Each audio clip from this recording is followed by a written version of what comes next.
tous, merci à vous d'être venus ce matin, samedi matin, de beau temps. Et donc on va passer 2 heures ensemble pour parler d'économie sociale et solidaire dans ce cycle sur l'économie sociale et solidaire qu'on a intitulé Alternative, aiguillon ou paravent. C'est la 3e séance du cycle. Vous avez, pour une partie d'entre vous, assisté à la première séance qui était consacrée à l'histoire de l'économie sociale et solidaire. Vous avez participé aussi samedi dernier à une séance qui était plus axée sur les valeurs et la philosophie de l'économie sociale et solidaire de façon générale. Et aujourd'hui, on va adopter un format un petit peu différent. C'est un format de table ronde, un format de discussion, donc, avec des acteurs du 14e arrondissement de l'économie sociale et solidaire. Moi, il m'a paru important de vous faire découvrir les acteurs locaux, parce que dans l'économie sociale et solidaire, il y a une chose qui est très importante, il y a plein de valeurs qui sont importantes, et il y en a une, c'est l'ancrage territorial. Donc évidemment, c'est important de savoir qui sont les acteurs et les structures qui sont autour de nous quand on parle d'économie sociale et solidaire. Alors moi, il se trouve que je m'appelle Frédéric Vuillot, pour ceux qui ne me connaissent pas, je suis journaliste et j'ai fondé un média qui s'appelle mediatico.fr, que je vous invite à aller découvrir évidemment si vous ne le connaissez pas. C'est un média qui est spécialisé sur l'économie sociale et solidaire et sur tous les circuits économiques qui redonnent du sens à l'économie, qui replacent l'être humain au centre, qui se projettent sur le long terme. Donc on parle évidemment de social, on parle d'environnemental. Et j'ai de la chance au travers de Mediatico, du coup, de découvrir beaucoup d'acteurs de l'économie sociale et solidaire, de les interviewer, de les mettre en avant. Donc là, je crois qu'ils sont... Non, ils ne sont pas tous encore passés sur Mediatico, mais il y en a au moins 2 sur les 4. Donc il va falloir que je m'occupe des 2 autres. D'accord. L'intérêt de cette séance aussi, c'était de vous montrer que dans l'économie sociale et solidaire, il y a différents secteurs d'activité dont se saisissent les acteurs de l'ESS. Alors, l'ESS, ça peut être de la culture, ça peut être de la création d'emplois pour les gens qui sont éloignés du marché du travail, ça peut être de l'alimentation, de la consommation, on va parler de ça ce matin. Ça peut être aussi de l'énergie, ça peut être du logement, on en parlera a priori pas ce matin, mais on aurait pu varier la multiplicité des acteurs pour parler de thèmes différents. Ça montre quand même la richesse de ce secteur, de l'économie sociale et solidaire. Donc on est vraiment sur des activités qui génèrent de l'argent, on est dans l'économie, il y a des flux d'argent. On n'est pas juste dans des modèles associatifs basés exclusivement sur le bénévolat, par exemple. Donc il y a de l'argent qui est mis au service du social et de la solidarité. Donc c'est bien ça qu'il faut vraiment garder en tête. Alors ce qui réunit les acteurs qui vont s'exprimer devant vous ce matin, il y a ces valeurs de social et de solidarité, il y a ces valeurs de préoccupation environnementale, et vous allez voir qu'on va parler de recyclage, notamment, je le dis de façon simple. Il y a aussi la pérennité de leurs actions. Et donc forcément, si on s'intéresse à la pérennité, on va se demander comment est construit le modèle économique de ces structures-là. Et cette 3e séance du cycle de l'ESS, on a souhaité l'axer sur les modèles associatifs. Parce que vous l'avez vu, on en a parlé la semaine dernière, il y a des associations, et on parlait beaucoup du caractère collectif de l'entreprise, entre guillemets, collective associative, mais il y a aussi des gens qui se lancent en individuel. Moi, j'ai monté Mediatico en portant le même genre de valeurs, mais Mediatico, c'est une entreprise, c'est une société, c'est une SAS, une société par action simplifiée. Donc voilà, il y a différents modèles dans le secteur de l'ESS, et ce matin, on fait un focus sur les modèles associatifs. Alors, comment les associations investissent le champ économique ? On va en parler avec, tout au bout de la table, Mathieu Roger, qui, lui, dirige actuellement Biocycle. Donc il va nous dire, je te présente d'abord, puis après tu nous racontes. On va parler d'alimentation et de solidarité avec lui. Sabine Arondel, qui dirige la ressourcerie créative. Donc on va parler de recyclage, de mixité, de création d'emploi, elle va nous raconter tout ça. Philippe Delbar, de la table des matières, on va parler de culture, de seconde vie, aux objets culturels. Et puis Thomas Egalinck, du Moulin à Café, qui est le responsable du café associatif qui est à Pernetti. Et là, on va parler de restauration et puis de lieux de vie et de mixité là aussi. J'excuse Gauthier Auchard, qui était sur le programme et qui, au début de la semaine, m'a dit « je crois que je ne vais pas pouvoir venir » et qui finalement n'a pas pu venir. On aurait parlé avec lui de Food de rue, qui est une structure d'alimentation et de... c'est une halle alimentaire, donc distribution de produits bio à prix pas cher, tout au bout de la rue Didot, à la porte Didot, devant la chaufferie Brousset, la MP2A. Et je vous invite à aller le découvrir si vous ne le connaissez pas encore, mais ils font aussi un très beau travail. Alors, comment va se dérouler la séance de ce matin? La première heure va se dérouler en 3 temps. Un premier tour de table avec les acteurs qui sont devant vous, où on va simplement présenter leurs activités, vous comprenez un petit peu ce qu'ils font. Un deuxième tour de table ensuite pour parler d'économie, le modèle économique de ces associations, comment ça marche. Et puis un troisième tour de table pour voir comment ils se projettent à l'avenir, comment ils comptent développer leur structure. Et la deuxième heure de cette matinée sera consacrée à vos questions-réponses. Vous pourrez poser toutes vos questions. D'accord? Alors je propose qu'on commence par celui qui a le micro en main, du coup, donc Mathieu Roger de Biocycle. Raconte-nous quand est né Biocycle et qu'est-ce que vous faites au quotidien? Bonjour à tous. Biocycle, c'est une association qui a vu le jour officiellement en novembre 2015 suite à une idée du fondateur Jean-François Rico qui a émergé vers 2013 et qui s'est testé jusqu'à 2015. Et notre cœur de mission chez Biocycle, c'est la collecte des invendus alimentaires des professionnels de l'alimentation. Par ça, j'entends les supermarchés, les marchés, la restauration collective, les traiteurs ou autres, et la redistribution de ces invendus à des associations caritatives. Notre spécificité, c'est de faire ça en vélo triporteur pour rester ancré dans le local, et parce que le vélo véhicule beaucoup de valeurs auxquelles on est assez attaché, que ce soit le local, l'ouverture sur les autres, la mobilité propre et durable, notamment. Donc concrètement, comment ça se passe? On part de notre lieu où on est basé, donc les 3 voisins, vous connaissez certainement. On va collecter les invendus des professionnels de l'alimentation, 2-3 supermarchés, un marché, et on livre en direct à des associations caritatives. Donc on travaille avec certaines qui sont connues, comme Aurore au Grand Voisin, l'Armée du Salut, d'autres qui sont un peu moins connues, comme une épicerie sociale étudiante dans le 13e, un Cœur du Sein qui fait de l'accueil de sans domicile fixe dans le 5e, le marché solidaire qui est une épicerie sociale dans le 14e, pas très loin d'ici. Donc voilà, aujourd'hui... Vous êtes combien, Mathieu, pour faire ça? Alors, aujourd'hui, on est 2 salariés, et on a 2 services civiques en permanence avec nous, et on a parfois des stagiaires et des bénévoles qui nous donnent un coup de main sur les temps forts. Et combien de triporteurs? On a 3 triporteurs, aujourd'hui. Avec un dispositif, parce que tu parles de tout ce que véhicule le vélo, un dispositif d'énergie sur un de vos triporteurs qui fonctionne à... Effectivement, on a un triporteur qui fonctionne en partie à l'énergie solaire, puisqu'il transporte sur son dos un panneau solaire qui vient augmenter la durée de vie des batteries et nous permettre de faire le Tour de France en une seule fois. Parce qu'on peut se dire quand même que pédaler pour véhiculer des légumes, vous travaillez beaucoup à véhiculer des légumes, fruits et légumes, ça pèse son poids. Ça pèse combien un triporteur une fois qu'il est chargé? Alors un triporteur vide, ça pèse 80 kg, et on peut le charger jusqu'à 250 kg de fruits et légumes selon la notice. Nous, le maximum qu'on ait fait pour l'instant, c'est 200 kg, parce qu'après il n'y a plus la place, même s'il y a un stockage, on n'a plus 1 mètre cube. Donc ça fait, si on prend le vélo, les légumes et le cycle livreur, on n'est pas loin des 400 kg. Donc on a une petite assistance électrique qui nous aide, et puis on va doucement dans les montées. Et vite dans les descentes. En quoi c'est de l'économie sociale et solidaire, tout ça? Alors, c'est de l'économie sociale et solidaire, puisque c'est solidaire, puisque ce qu'on va collecter, c'est pour l'amener à des personnes dans le besoin, qui n'ont pas de quoi se nourrir. C'est en soutien à des associations caritatives dont alimentaires.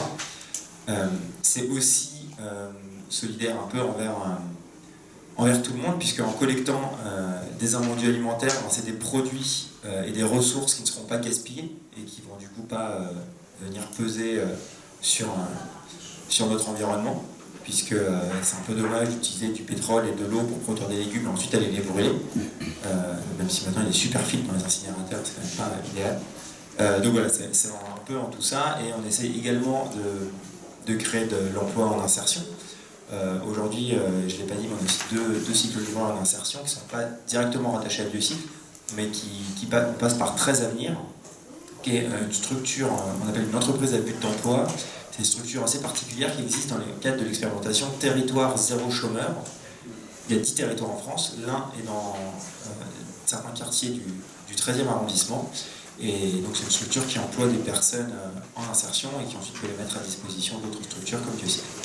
Et pour bien comprendre, comment est-ce que vous trouvez les commerçants qui vont vous donner de la marchandise et comment vous trouvez les associations à qui vous allez les redistribuer? Alors, parfois c'est par sollicitation, donc c'est eux qui viennent à nous, et sinon on va démarcher les commerçants et appeler les associations qui sont proches des commerçants qui nous ont contactés ou qu'on a rencontrés. Des fois, on a une association qui nous sollicite et on regarde les commerçants autour pour voir comment faire le lien entre le trop qu'est le gaspillage alimentaire et puis le trop peu localement avec nos vélos. Pour donner un exemple concret, depuis janvier cette année, on collecte les invendus alimentaires des restaurants d'entreprise Le Cointre, qui sont une chaîne de restauration d'entreprise pas très connue, mais assez haut de gamme, qui fait les sièges de Chanel, Criteo, Dior à Paris. On va collecter les invendus tous les vendredis, et du coup on a trouvé une association, la Soupe Saint-Eustache, puisque c'est des restaurants qui sont entre Châtelet et Saint-Lazare. Donc on livre la Soupe Saint-Eustache qui est à côté du dernier restaurant collecté. Donc ça, tous les vendredis, on leur amène l'équivalent de 250 repas, tous les vendredis. Alors pour vous repérer, vous avez tous un gilet orange, hein. Il ne quitte plus sa peau orange. Qui a déjà vu dans l'arrondissement Biocycle les triporteurs et ces personnages oranges qui véhiculent, levez la main pour savoir qui connaît déjà Biocycle? Pas beaucoup de monde, d'accord. Qui connaît? Je voulais savoir comment vous êtes rémunéré. Alors, on en parle après. Ça, c'est le deuxième tour de table. On parlera de l'argent juste après, d'accord? Mais d'abord, on finit la présentation de chacun. Qui connaît et donc est déjà allé à la ressourcerie créative au Grand Voisin? Quel succès! Alors, tu peux passer le micro à Sabine, du coup. Merci, Mathieu. Sabine, donc, tu es connue comme le loup blanc. Il y a un loup orange à côté. Non, mais voilà. Donc la ressourcerie créative, elle a fait son trou dans l'arrondissement en pas beaucoup de temps. Elle est devenue très visible tout à coup. Raconte-nous comment a commencé l'histoire de la ressourcerie créative. Alors la ressourcerie créative, on est arrivé un peu par hasard sur le site des Grands Voisins.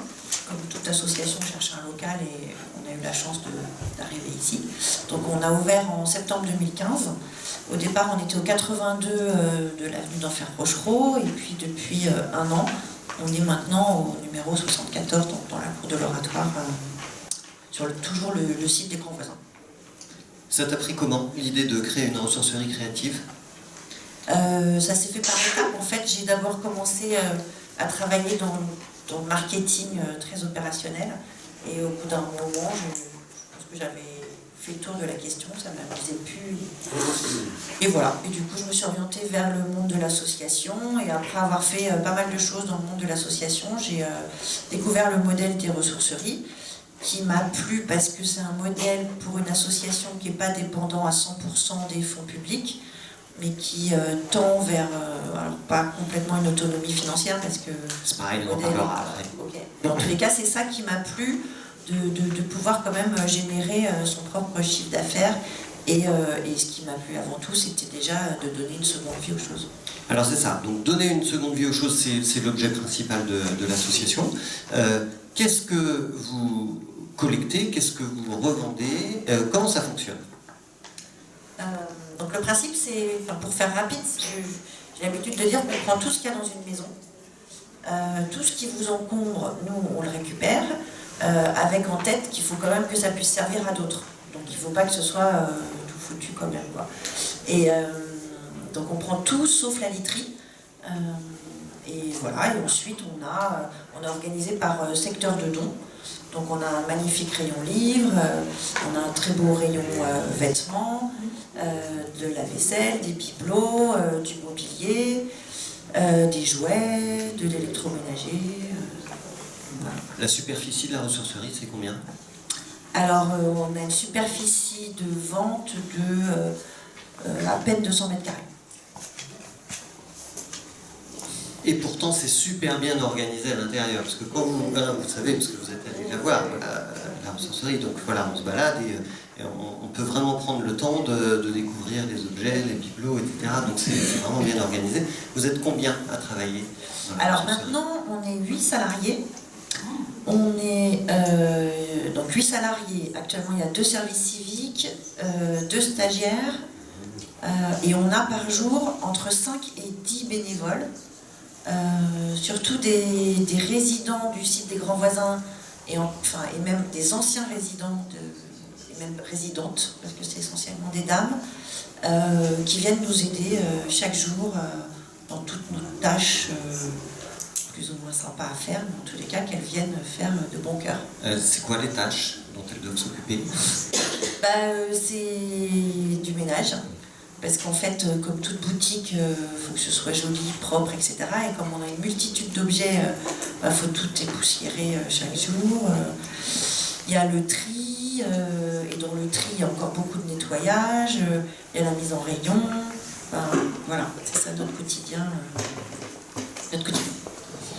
Et il y a cette interaction avec les résidents des Grands Voisins qui est très forte, au travers du bénévolat, au travers des coups de main que la ressourcerie essaye de leur donner. Le fait d'être aux Grands Voisins, c'est pas du tout anodin, ça oriente vraiment l'action de la ressourcerie.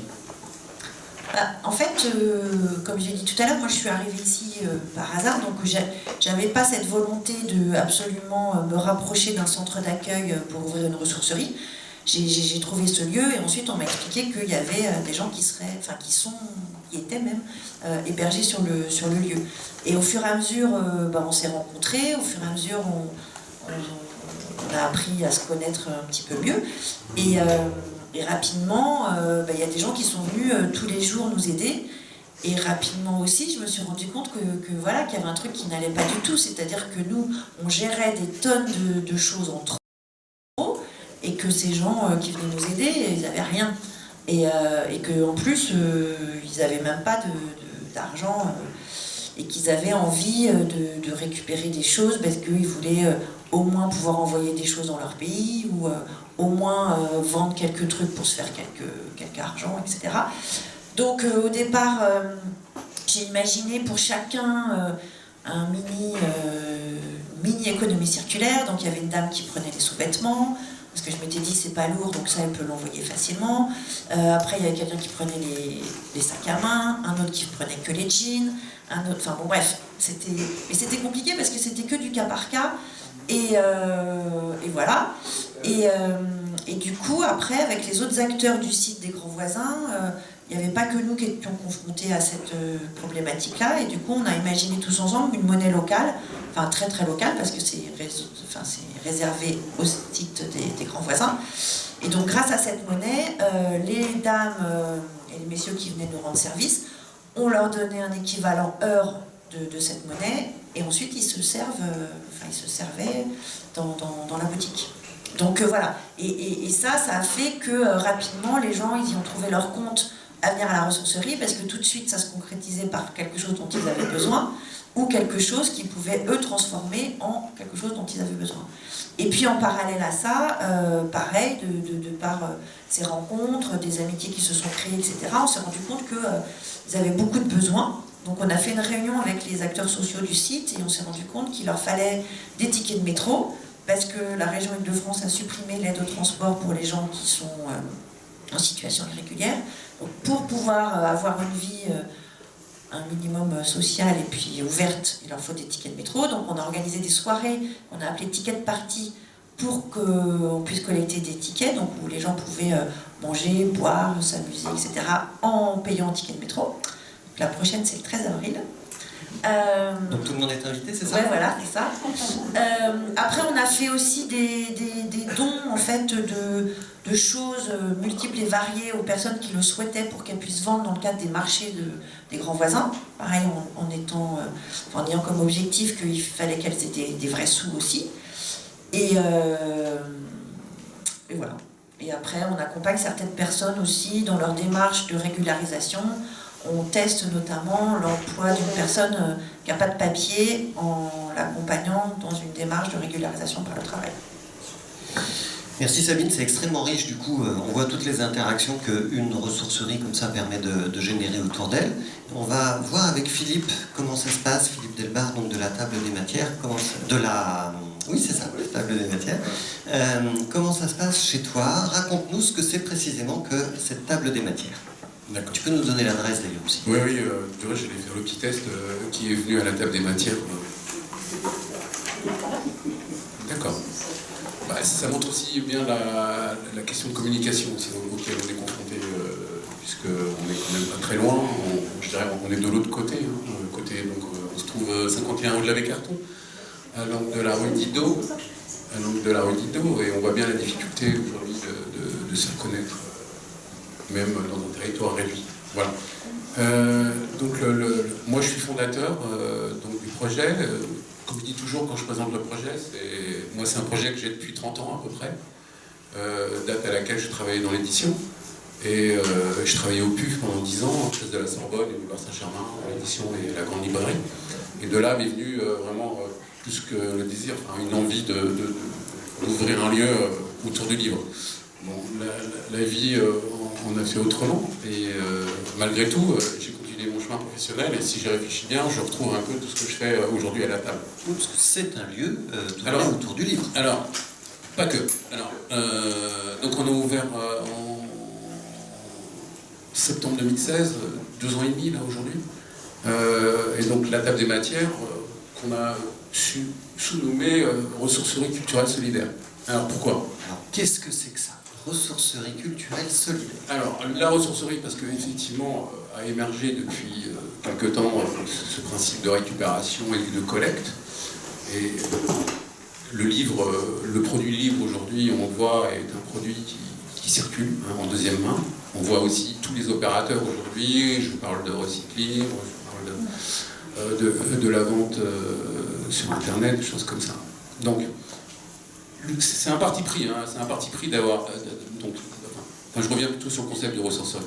Donc la ressourcerie, effectivement, aujourd'hui, tout ce qu'on nous offre en termes de livres, principalement, mais après je reviendrai sur le culturel, viennent des particuliers. Donc ce sont des dons. Donc ce sont des dons donc les gens viennent chez nous ou moi je me déplace aussi à domicile.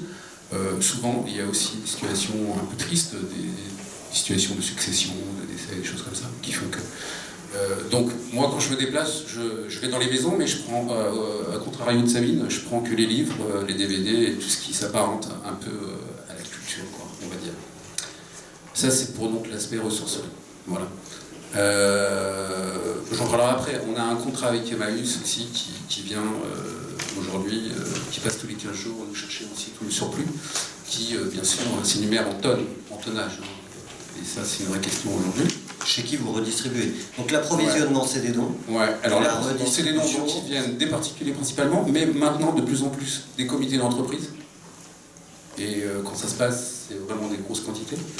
Des bibliothèques. Alors, les bibliothèques, ce sont les gens qui apportent des livres aux bibliothèques, mais que les bibliothèques refusent. Donc j'ai un lien avec Brassens, ça c'est aussi. Et puis aussi quelques maisons d'édition. Voilà, qui sont aussi. Voilà. Vous êtes combien, Philippe, à la table des matières? Je voulais juste terminer, si je peux. Je termine. Juste donc ressourcerie, bon, culturelle, parce qu'effectivement, c'est un parti pris d'avoir fait la culture, parce que on considère, pas que moi, que évoluer et travailler au milieu du livre, c'est pas non plus innocent. Voilà. C'est quand même un vecteur de savoir, de connaissance. Donc culturel parce qu'on fait du livre, du DVD, du CD, et puis aussi on se définit aussi comme un lieu un peu atypique puisqu'on organise aussi des animations nocturnes, si je peux dire. Donc on a un ciné-club mensuel, on invite aussi des écrivains, tout ce qui se rapporte un peu aux missions de la librairie, si je puis dire. Et puis solidaire aussi parce que on a un lieu d'accueil aussi, ça a été important pour moi, enfin moi j'habite le 14e, j'habite à côté, aussi dans cette transformation du monde aussi de recréer un lien aussi de relation, un peu comme nous tous. Je vous rappelle, apparemment on est dans une période de dématérialisation qui, je trouve, s'opère aussi un peu dans la rue. Donc l'idée aussi c'était aussi de reconstruire aussi un petit peu un lieu où on puisse se parler, Moi, par exemple, je connais tous mes voisins, chaque matin, on se dit bonjour, il y a même un voisin qui m'apporte tous les jours du thé, voilà, bon. Et ça, c'est vraiment très très important, cet ancrage dans le quartier, en tout cas... L'ancrage, le lien social. Oui, le lien social. Combien vous êtes? Alors, aujourd'hui, pour répondre à ta question, aujourd'hui, on est 3, qui représentent donc 2 équivalents temps plein, 1,6. La question implicite dans ça, c'est aussi les contrats. Hein. On est 2 en contrat classique et une personne en contrat aidé. Moi, je voudrais revenir tout à l'heure sur le plan économique, ce qui s'est passé avec Macron. Dans le deuxième tour. Ouais, mais c'est très très important, parce que là, c'est non seulement des entreprises qu'on fout en l'air, mais c'est aussi autre chose. Donc ça, c'est super important. Et puis on a un service civique. Voilà, aujourd'hui la question. Et puis solidaire, donc, parce qu'effectivement, on est un lieu d'accueil. Tous les gens qui sont salariés aujourd'hui ont été bénévoles. Ça veut dire qu'il y a quelque chose... C'est un impératif?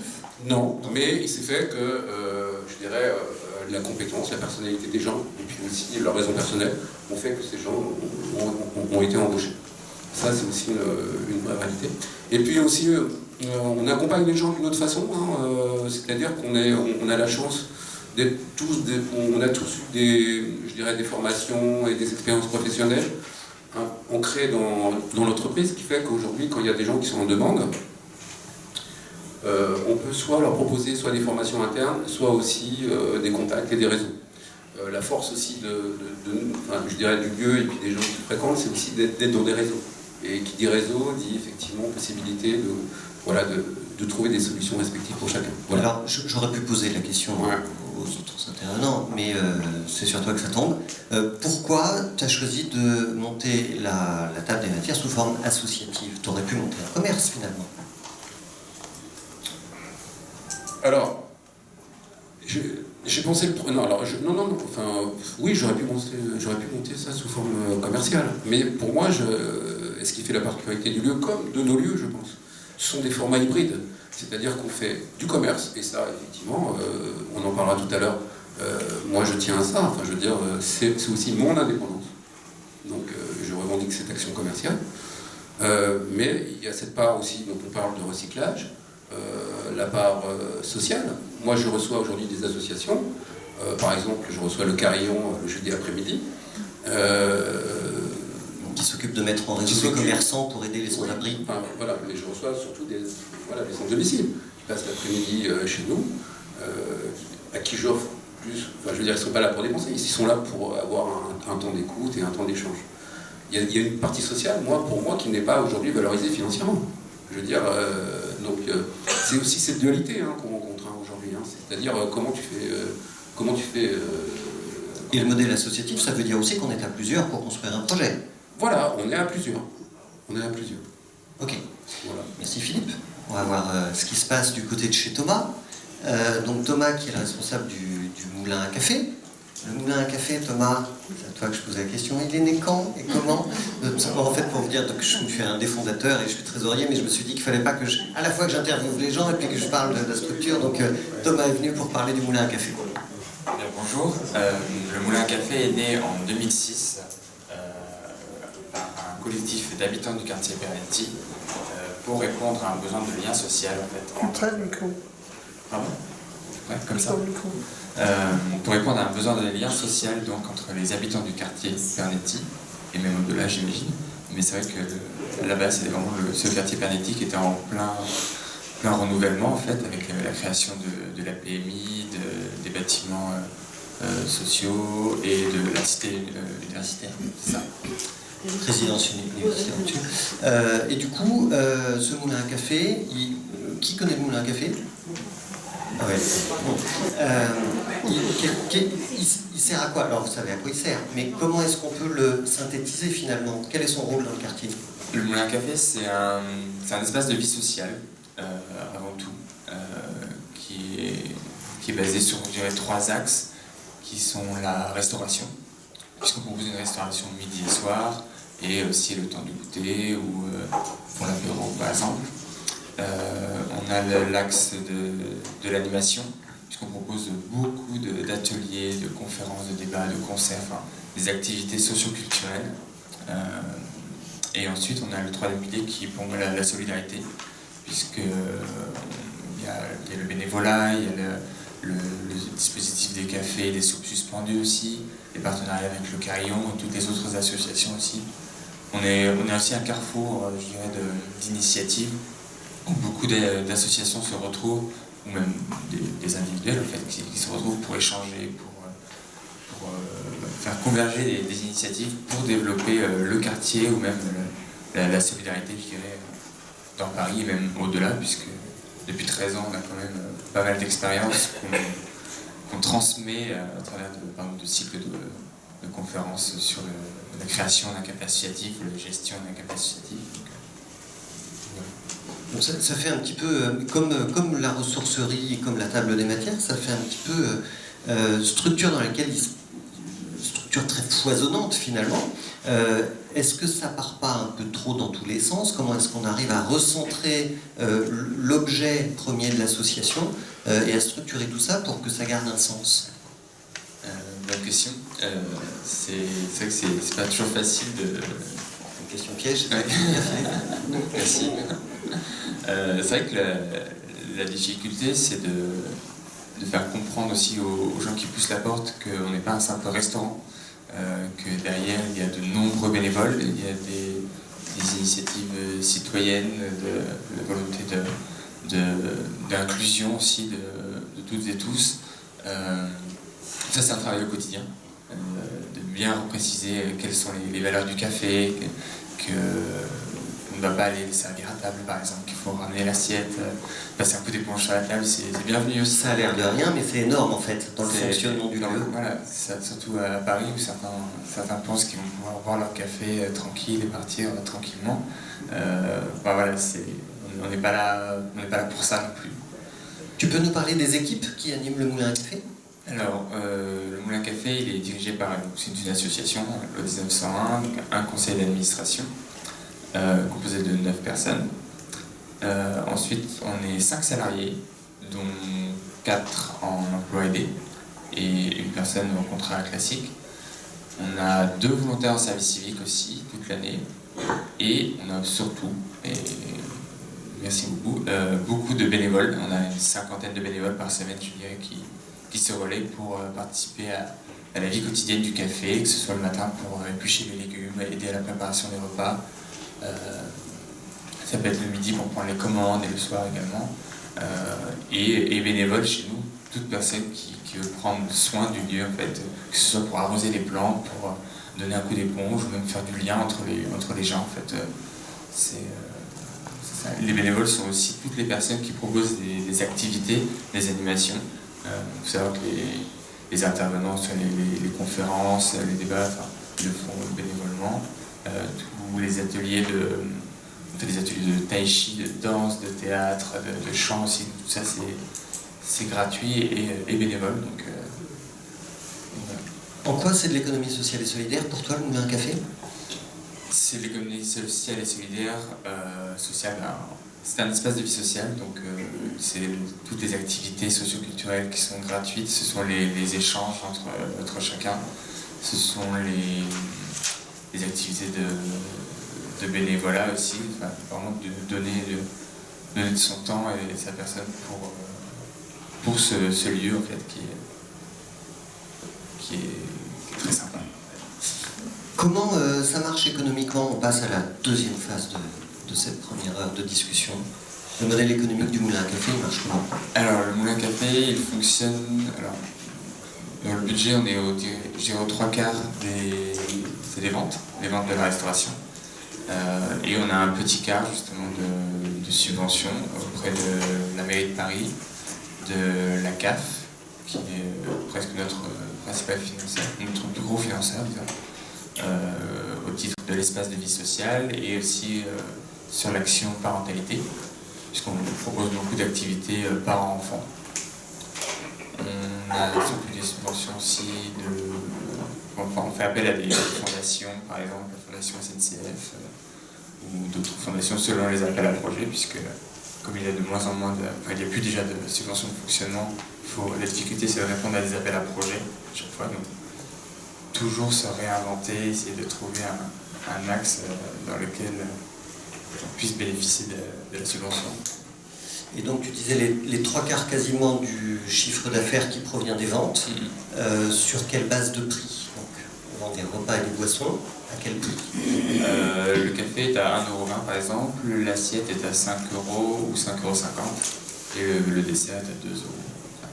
Donc ça veut dire qu'il y a quand même des petits prix qui sont maintenus petits de façon volontaire et que ça participe évidemment de façon très importante au modèle économique, mais que du coup il y a besoin de subventions derrière pour assurer le reste parce que sinon ce serait un restaurant normal. Oui, pour garder des tarifs bas et accessibles à la majorité, en fait, il faut trouver de l'argent en fait, pour combler. Sabine, à la ressourcerie créative, il y a quelle part de vente, quelle part de subvention, comment ça fonctionne économiquement? Alors, nous, on a la chance d'être, de faire pas mal de ventes, mais n'empêche que, et en revanche, on a eu des subventions pour démarrer, donc pas mal de subventions pour démarrer. D'investissement, ça veut dire? Ouais, des subventions d'investissement. Donc là, ça fait 3 ans et demi qu'on existe, on n'a toujours pas dépensé toutes nos subventions d'investissement, parce qu'il faut avoir les moyens de dépenser l'argent pour qu'on vous rembourse, et on vous rembourse que 30% de ce que vous avez dépensé. Donc c'est hyper compliqué de dépenser. Donc ça veut dire qu'il faut faire la dépense d'abord, Ouais. et ensuite on est remboursé en présentant les factures. Oui, et entre les deux, il y a au moins 6 mois, quoi. Et il y a, je sais pas combien de milliers d'heures de dossiers. Comme tu n'es pas milliardaire, tu n'as pas pu avancer l'argent au départ. Non, mais même, on n'a pas...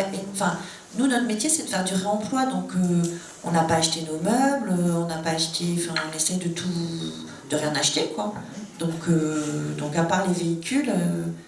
donc voilà, bon, bref. Et sinon, notre modèle économique, eh ben, c'est pareil, il n'est pas autonome, enfin, il n'est pas autosuffisant. Ouais.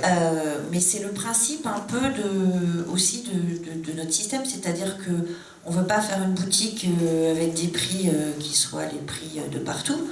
On veut que les gens, que les objets circulent et que les gens viennent nous donner de bon cœur et que d'autres repartent avec des objets pareils, donc qui sont contents d'acquérir. Et puis en fait, le problème c'est qu'on ne peut pas non plus augmenter nos prix, même si on le voulait pour pouvoir être économiquement pérenne, parce que de toute façon on nous amène tellement de trucs, et comme on n'a pas d'endroit pour stocker, il faut forcément que quand ça rentre, ça ressorte aussi sec. Donc tout l'équilibre consiste à savoir, en fonction des arrivées, quel prix on met au truc pour que ça stagne pas dans la boutique et que ça intéresse tout de suite quelqu'un, quoi. Sinon, il faudrait louer des entrepôts de stockage, en fait. Oui, non, mais c'est pas du tout l'idée. C'est vraiment que ça rentre et que ça ressorte aussi sec, quoi. Et sinon, sur la question économique, effectivement, tout notre système là actuel, dont on parle beaucoup, donc l'économie sociale et solidaire, repose sur des aides qui passent par des appels à projets. Parce qu'en fait, il y a des aides au démarrage, ensuite il y a des aides qu'on peut trouver plus ou moins facilement pour de l'investissement, mais en revanche, pour fonctionner, donc pour payer notre loyer, pour payer les salariés, les frais de fonctionnement, et bien là, il n'y a pas de financement. Et pourquoi? Je ne sais pas. Donc, toute la problématique de nos systèmes consiste à savoir comment payer nos loyers et nos salaires. Il n'y a pas d'emploi aidé? Il n'y a pas de contrat aidé chez toi?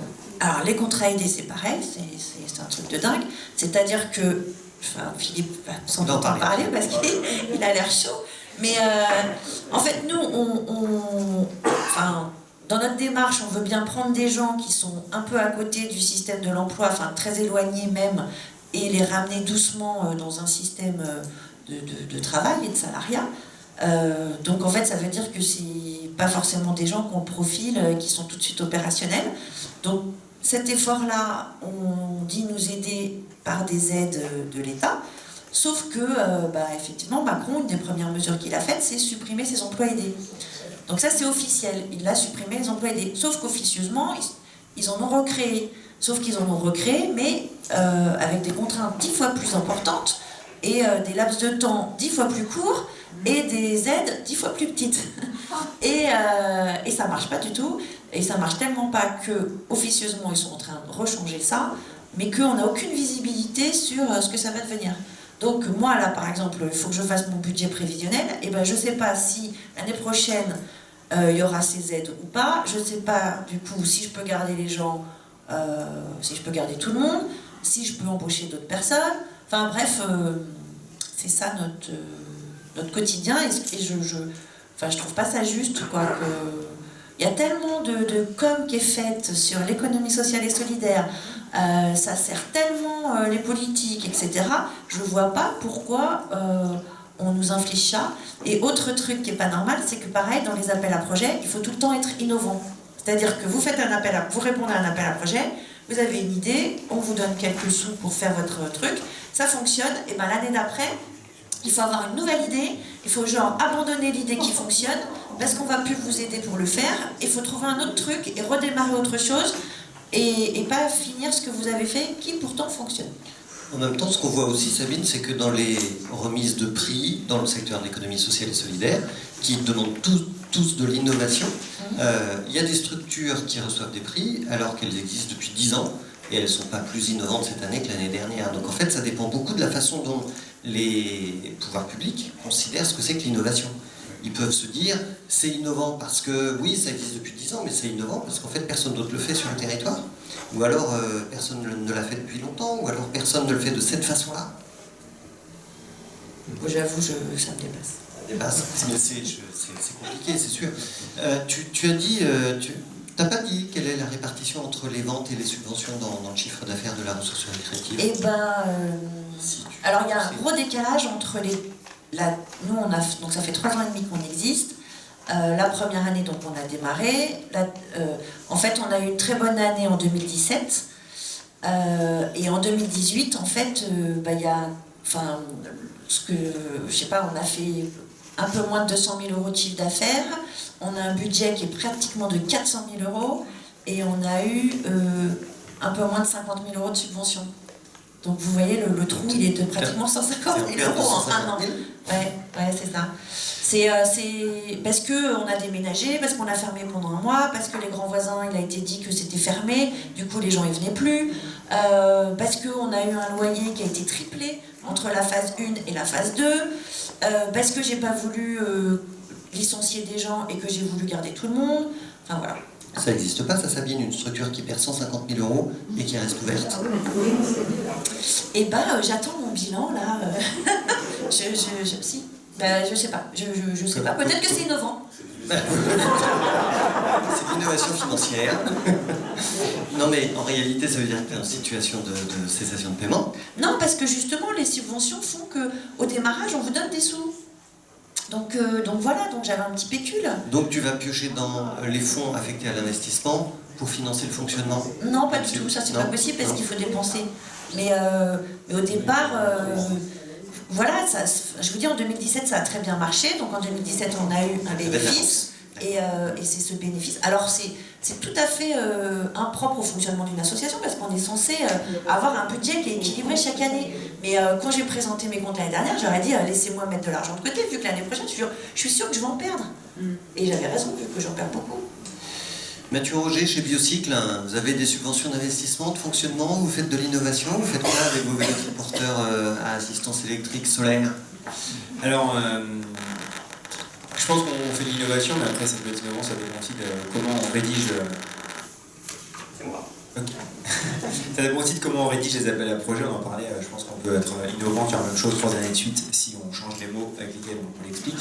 C'est la magie des appels à projets. Et voilà.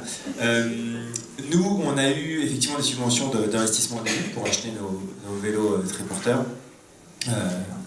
On a eu la chance d'avoir des factures quand on les a achetés d'occasion. Mais c'est vrai que c'est pas toujours facile, comme disait Sabine, quand on fait de la récup, parce que nous aussi, c'est l'anti-gaspi, d'avoir des factures pour tout ce qu'on achète. Et c'est un peu aberrant des fois de devoir acheter des choses neuves juste pour pouvoir avoir de l'argent pour les payer. Sur les subventions de fonctionnement, c'est beaucoup plus compliqué. Donc maintenant, on répond à des appels à projets exclusivement quasiment sur du fonctionnement, en essayant d'être innovant. Et par exemple, sur l'année 2018, on a eu 0 subvention. Donc, un peu comme Sabine, on a fini avec je crois 10 000 € de trou à peu près qu'on a pu compenser grâce aux subventions des années précédentes. Notre modèle économique aujourd'hui, il est assez mixte en fait, puisqu'on a deux activités principales. Donc la collecte dont je vous ai parlé, sur lequel on a un petit modèle économique qui va être... parce que quand les professionnels donnent, ils peuvent défiscaliser de la même façon que vous, si vous faites un don à une association, vous pouvez défiscaliser. Donc depuis récemment, on peut, quand on fait des dons alimentaires en nature, défiscaliser à hauteur de 60% de la valeur d'achat hors taxe du produit. Donc les professionnels qui utilisent nos services peuvent défiscaliser ce qu'ils donnent, et nous on récupère une partie de l'économie fiscale. Donc ça c'est vraiment un tout petit modèle économique, puisque parfois on va voir un magasin, il nous donne pour 20 € de produits, donc lui il peut en défiscaliser 13 et nous on récupère 7 €. C'est pas ça qu'il va nous payer l'après-midi. Ça vous rapporte combien? Sur l'année 2018, avec ce modèle, on a dû avoir à peu près 4 000 €. Donc c'est vraiment pas grand-chose. Ceci dit, on commence à travailler avec d'autres types de commerçants, typiquement les restaurations d'entreprise dont je vous ai parlé, c'est de la restauration de luxe, donc là ça se valorise plus, et là en 2 mois, ça nous rapporte 1 500 €, donc c'est pas assez, mais c'est déjà un peu plus. De toute manière, ce modèle de la collecte, on sait que c'est pas un modèle qui a vocation à être rentable ou même à l'équilibre, et c'est pour ça qu'on a développé à côté un autre modèle. Parce que du coup la question c'est comment ça marche Biocycle. Comment Voilà. vous payez les salaires, comment vous payez le loyer. Exactement. Et donc ça on le fait grâce à notre deuxième activité principale qui va être l'animation de sensibilisation. Donc on fait beaucoup de sensibilisation au gaspillage alimentaire, à solidarité, avec notamment des vélos mixeurs, donc des vélos avec lesquels on va faire des jus de fruits à partir d'un rendu alimentaire. Et ça c'est une animation qu'on a développée pour pouvoir la mettre en place dans vraiment tous les environnements. Donc on peut aussi bien le faire dans les écoles pour les enfants. Hier par exemple on était dans la résidence Domitis, qui est une résidence pour personnes âgées juste à côté de chez Philippe. Où voilà, c'était pour les portes ouvertes et pour permettre aux personnes âgées aussi de faire un peu d'activité. C'était en lien avec l'Association française de cardiologie. Et là qui c'est qui vous paye? Alors là on est un petit peu défrayé par la résidence Domitis. Dans les écoles c'est un peu compliqué, ça peut être par les entreprises qui font les repas, mais ça va être là on va vraiment être sur, on va dire, prendre en charge les coûts pour nous. Par contre on est aussi déjà intervenu dans des grandes entreprises comme Danone, Hermès ou autres, et alors là on y va en mode un peu Robin des Bois, mais voilà, on est clair avec eux, on leur dit voilà, on vient, on fait cette animation, vous nous payez pour faire cette animation, mais vous nous payez aussi pour qu'on puisse poursuivre nos collectes à côté et notre action, parce que quand on vient chez vous, quelque part, c'est aussi ça que vous payez. C'est une association qui fait du social, et c'est ça que vous utilisez pour transmettre à vos salariés, et vous utilisez un peu notre image là-dessus. C'est cette histoire que vous voulez qu'on vienne raconter, et ben c'est normal aussi de la financer, et c'est comme ça qu'on s'est financé majoritairement sur l'année 2018 en intervenant dans des grandes entreprises, dans des festivals de musique, voilà, pour des collectivités, sur des événements de Semaine européenne de réduction des déchets. Par exemple, on était à Montrouge, payé par la collectivité pour sensibiliser les citoyens. Voilà, c'est un peu comme ça qu'on est financé aujourd'hui. Ça veut dire que vous allez chercher les contrats un par un, ou est-ce que vous avez des contrats de formation, de sensibilisation qui sont récurrents, qui vous permettent de stabiliser un petit peu votre activité? Ben non, effectivement, on va les chercher un peu un par un. Donc on a certains acteurs avec qui on travaille sur différentes années, mais à chaque fois des négociations. Et donc c'est pour ça qu'on a une grosse partie de notre activité, ça va être contacter ces potentiels clients, leur dire super, on a innové par rapport à l'année dernière, donc il faut nous repayer, parce qu'on est toujours dans l'innovation. Et puis après, à côté de ça, on essaie aussi de développer des nouveaux modèles. Et par exemple, on devrait commencer à travailler avec la ville d'Ivry-sur-Seine pour collecter les invendus du marché 2 fois par semaine. Et là, on est vraiment un peu des mini-Veolia, mais on va être payé par la ville pour collecter ces invendus et les redistribuer. Voilà, ça ne va pas marcher toutes les villes, mais voilà, Ivry a une politique assez forte sur le social, etc., qui fait qu'ils sont OK pour nous payer au prix de notre prestation. Aujourd'hui, tu as une idée de la répartition entre le chiffre d'affaires commercial et le chiffre d'affaires subvention, enfin la recette de subvention? Oui, Ouais, sur 2018, c'était 99% commercial et 1% subvention, je pense. Je crois qu'on a eu 1000 € de subvention sur l'année. Donc c'était une année un peu blanche. Cette année, on a fait pas mal de demandes, mais on a encore 0 réponse. Donc, Et aucune aide à l'emploi? non, on avait des contrats aidés, mais qui se sont arrêtés grâce à M. Macron. Et alors, après, il y a les contrats aidés avec 13 Avenir dont j'ai parlé, mais là, vu qu'ils ne sont pas en propre chez Biocycle, là, c'est un peu une prestation avec un accord qu'on a avec 13 Avenir, où en fait, on rémunère 13 Avenir à la hauteur de ce que les cyclo-livreurs par les collectes ont pu nous ramener. Donc c'est des tout petits montants, et voilà, là-dessus, on a de la chance de travailler avec 13 Avenir. Mais voilà, pas d'aide à l'emploi, pas de... D'accord. Les aides à l'emploi, Philippe, hein, donc ça fait 10 minutes que tu ranges ton frein. Allez, vas-y, lâche-toi. Non, enfin, moi je voudrais revenir sur ma répartition aussi des ventes. Alors nous, après 2 ans d'exercice, on est à 60% de ventes, donc de ressources propres, pour 40% de subventions. Alors ces subventions, comment elles se divisent? Et alors on va dire qu'aujourd'hui, il y a 2 types de financeurs. Un financement que je trouve adapté aujourd'hui à nos fonctionnements, puisque, et je nomme la CAF, parce que je pense qu'il donne l'exemple, on se rend compte pendant 6 mois avec la CAF, ils examinent, et puis à un moment ils disent ok, on vous suit. Et ils vous suivent pendant 3 ans, voire 4 ans. C'est-à-dire que vous avez un agrément. Ça veut dire que chaque année, vous avez une somme fixe qui tombe. Et ça, dans la gestion d'une entreprise, d'une association, c'est assez sécurisant. Malheureusement, tous les financeurs n'ont pas ce genre de comportement. Donc aujourd'hui, comme disaient mes collègues, on est face à des subventions chaque année qui sont ponctuelles, qui sont en réduction, et qu'il faut perpétuellement remettre en question et remotiver. Et ça, c'est une vraie question aujourd'hui dans le financement d'une association ou dans une entreprise. Concernant le mécénat, nous on a démarché beaucoup de mécénats, beaucoup d'entreprises qui se vantent de travailler sur les valeurs, culture, solidaire, etc. Concrètement, on vous demande de remplir des dossiers équivalents aux dossiers lambda, hein, c'est-à-dire des dossiers qui font des pages et des pages. Donc, ça veut dire un temps aussi alloué à ça, hein, ça il ne faut pas l'oublier. Et puis on vous demande aussi des statistiques.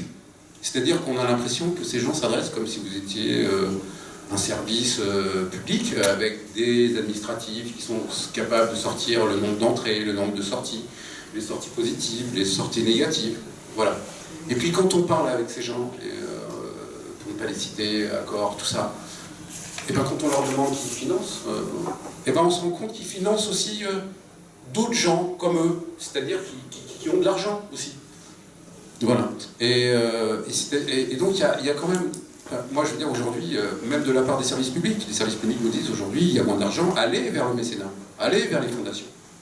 Et quand on y va, et on voit bien que ça fonctionne, que c'est très autarcique tout ça. Les fondations fonctionnent avec des entreprises qui circulent avec elles. Enfin, je veux dire, et c'est compliqué ça. On a un problème d'échelle, d'équilibre aussi. Il y a les gros, les petits. Une association, non, mais la tienne, elle est petite. Une fondation, c'est évidemment une fondation d'entreprise. Et donc, elle a énormément de capital et elle a un regard sur les structures associatives qui est pas le même que quand il regarde un client, un prestataire. Donc, c'est compliqué pour le monde associatif. Mais ça, c'est une vision. Ça, c'est une vision qu'ils ont. C'est une vision qui est de donner de l'argent à d'autres, je dirais, à d'autres financeurs et qui font partie de la même échelle. Mais personne n'empêche de donner à une association de petite taille, de surcroît. Travaillons le maillage. Moi, je dis travaillons le quartier. Alors, les emplois aidés. Alors, les emplois aidés. Nous, on a commencé avec 2 emplois aidés. Et il est vrai que dans le démarrage d'une entreprise, dans un contrat aidé, c'est très important. Enfin, je veux dire, c'est important pour l'entreprise, mais c'est important pour la personne qui va aussi occuper le poste. Et nous, après effectivement 1 an d'activité, au mois d'août, donc le président Macron a décidé de supprimer ça. Est-ce qu'on peut préciser juste... Alors le contrat aidé, qu'est-ce que c'est le contrat aidé, c'est ça? Alors le contrat aidé, c'est un contrat qui qui fait à peu près 20 heures, qui va de 20 à 24 heures. Il y a une part aussi de formation, hein, normalement. Moi, juste sur la philosophie générale, donc les associations créent des emplois, n'ont pas les moyens de les financer et demandent au pouvoir public d'en financer une partie. Les pouvoirs publics sont d'accord a priori pour en financer une partie, enfin à l'époque c'était le cas. Ouais. Il faut rentrer dans un certain nombre de critères. Voilà. Enfin, ça c'est ta version, moi j'ai pas du tout la Ouais. Okay, donc ces contrats font un certain nombre d'heures, permettent, mais tu pourras dire après, Sabine, font un certain nombre d'heures, jamais 35 heures, toujours en dessous, donne lieu à une partie de financement par les pouvoirs publics, et évidemment, ils sont limités dans le temps. C'est en général 6 mois, c'est jamais au-dessus d'un an, et... Ok, ouais. Ok, Julien. Et ben allez-y, répondez. Voilà. Donc, la philosophie de cet emploi, qui était créé à la base, c'était un peu l'emploi tremplin, quoi. Hein, je dirais. Donc, je travaille 1 an, 2 ans au sein de l'association, j'aide l'association aussi à prospérer. Et moi, je crée mon emploi. C'était un peu ça, hein, la philosophie. Qui s'est pas toujours révélé être ça dans les faits, parce que il y a des gens qui utilisaient ce contrat et qui en jouaient d'une certaine manière, puisque les gens passaient, mais ne s'arrêtaient pas. Aujourd'hui, donc, il faut voir qu'avec les nouvelles mesures, on passe de 400 000 contrats aidés sous l'ère Hollande à aujourd'hui, 2019, 100 000 contrats aidés officiels. Donc, vous voyez la perte vraiment conséquente. Moi, je dirais que c'est une perte sociale. Hein. Je veux dire, aujourd'hui, c'est 300 000 personnes minimum dont on prive aussi d'une activité, d'un sens de la vie et d'une réinclusion, quoi. Je veux dire, c'est surtout ça aussi, moi, que je vois. On peut dire la raison pour laquelle il n'y en a plus, c'est parce que le gouvernement a dit ces emplois ne sont pas utiles et ne permettent pas aux gens de retrouver une vraie place sur le marché du travail. Exactement, exactement. Ça, c'était la raison première qui a été évoquée. On voit que depuis, rien n'a changé en termes de chômage. Voilà. Donc aujourd'hui, on est dans une situation où les contrats aidés ont été maintenant, il y a des conditions plus dures, hein, je dirais que c'est durci, puisqu'il y a une obligation de formation qui est demandée à l'employeur, normalement, c'est simple. Et puis il y a aussi la réduction du profit des publics. C'est-à-dire que maintenant, on va dire que les gens qui peuvent y prétendre sont des gens qui ont plus de 50 ans, globalement, qui sont dans une situation financière compliquée, au RSA. Bon, voilà. Donc il y a eu vraiment un rétrécissement aujourd'hui du profit. Donc qui amène aujourd'hui. Voilà. Et puis, voilà, moi je sais que j'ai sollicité un emploi aidé qui m'a été octroyé en octobre. Je ne sais pas où je vais avec, quoi. Là aussi, on est dans de l'éphémère. Hein, voilà. Sabine, tu veux réagir sur les emplois aidés? Moi, contrairement à Frédéric, en fait, je pense que les emplois aidés, c'est pas les associations qui demandent de l'aide pour embaucher, c'est plutôt les associations qui, gentiment, prennent des gens dans leur structure qui sont complètement exclus du marché du travail tel qu'il est à l'heure actuelle. C'est-à-dire que moi, par exemple, j'ai pris une libraire, c'est une dame, elle a plus de 55 ans, elle est tout à fait apte à travailler, sauf que voilà, elle a 55 ans, et aucune librairie veut l'embaucher, et voilà, donc moi je l'embauche, mais alors je l'embauche, effectivement au départ on avait une aide, et maintenant, je ne sais pas si on va encore en avoir une, mais en tous les cas, ce qui est incroyable dans les emplois aidés, c'est que les gens qui sont plus aidés, de toute façon, ils sont forcément pris en charge par les services sociaux. Parce que ils sont pas... c'est pas parce que... ils vont pas être pris par les autres entreprises. Soit ils sont trop vieux, soit ils sont pas assez formés, soit ils sont trop moches. Enfin, tu vois, non, mais il y a des... C'est une des raisons aussi. Hein, donc, ce qui est incroyable, c'est que ils fassent pas le calcul que ça coûte aussi cher. Enfin, moi, après, j'ai pas la preuve, mais il paraît que ça coûte aussi cher de de payer un emploi aidé que de maintenir quelqu'un au RSA. Or, vous maintenez quelqu'un au RSA, vous continuez à l'exclure, alors que vous permettez à quelqu'un d'être employé dans une association d'emploi aidé. Au contraire, vous lui redonnez goût à se lever le matin, la personne elle se rend bien compte qu'elle est utile, que enfin, voilà quoi. C'est aberrant que ce calcul-là ne soit pas fait et que on continue à exclure les gens. Voilà. C'est ça que j'ai à dire sur les emplois aidés. Et puis d'un autre côté, effectivement, je suis d'accord qu'il y avait des choses qui étaient améliorables dans le système des emplois aidés, parce que moi, ma vision des emplois aidés, c'est que ça aide les associations à démarrer, ça aide les associations à grossir, etc. Mais moi, en tous les cas, ma vision des emplois aidés, c'était « Ok, j'en profite au départ, et dès que j'ai les moyens, eh ben, je maintiens ces gens qui n'ont plus d'aide, enfin, pour lesquels je ne suis plus aidée, dans la structure. Et j'en prends d'autres, s'il y en a d'autres qui sont aidés pour continuer à grossir. » Et là, on a quand même, nous, transformé l'ensemble des emplois aidés qui étaient là depuis le départ dans la ressourcerie en CDI. Donc, on aurait très bien pu changer les emplois aidés en donnant des contraintes aux associations, et pas qu'aux associations, hein, parce que les emplois aidés, c'était aussi toutes les collectivités qui en profitaient. Donc on aurait pu dire, ok, vous profitez de, je sais pas, 5 emplois aidés, ben, le 6e, il va falloir le garder. Et pourquoi pas, c'était un deal, hein, plutôt que de tout arrêter, et puis de voilà. Merci Sabine. Thomas, comment ça se passe les contrats aidés au Moulin à Café? Tu as dit qu'il y en avait 4. Oui, on est 4 contrats aidés. Donc il faut savoir que le dispositif des contrats aidés a changé l'année dernière à la suppression de ces contrats aidés par notre président. Donc avant c'était ce qu'on appelait les CUI, CAE, donc les contrats uniques d'insertion.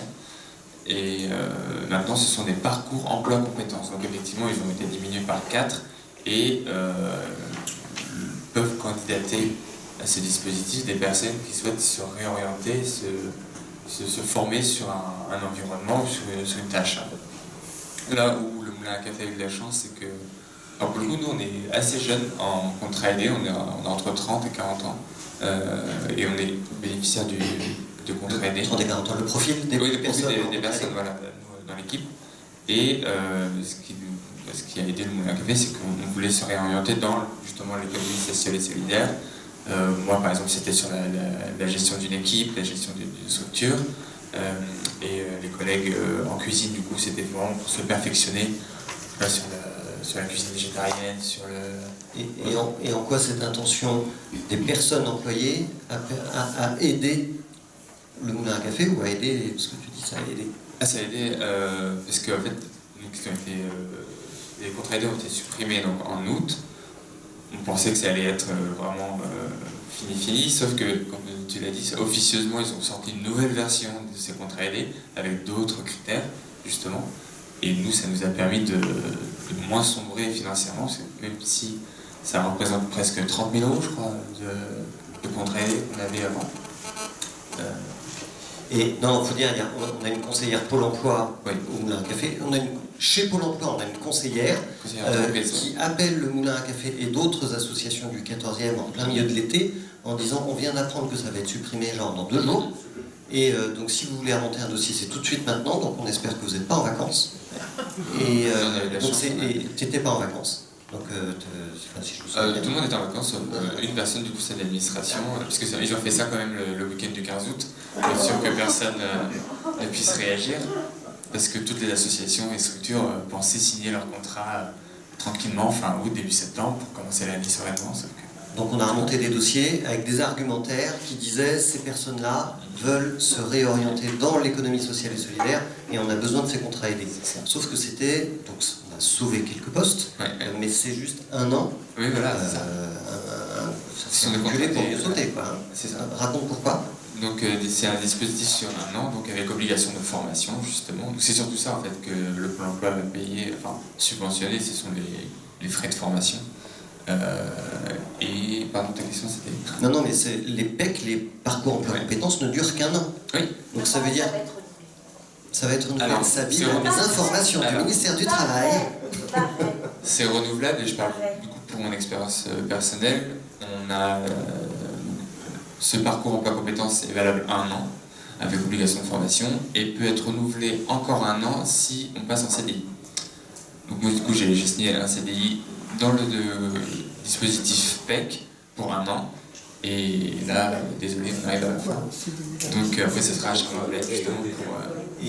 Exactement. Et comme vous avez compris, le modèle économique fragile de toutes les structures de l'économie sociale et solidaire, à part Biocycle, des excellents Biocycles, qui n'ont pas 100% de leur chiffre d'affaires par des recettes commerciales, on a besoin de ces subventions pour vivre. Et du coup, s'il n'y en a plus, s'il n'y a plus d'aide sur les contrats, la menace qu'il y a derrière, c'est qu'on supprime des postes, évidemment, puis c'est pas ce qu'on cherche à faire, donc ça devient très compliqué. C'est supprimer des postes, ou pour nous, c'est augmenter les prix qu'on veut garder abordables. Ça verra. Philippe ?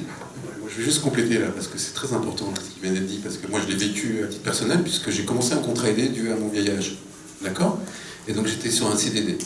Et donc là, au renouvellement, Pôle emploi m'a sommé, m'a obligé de faire un CDI.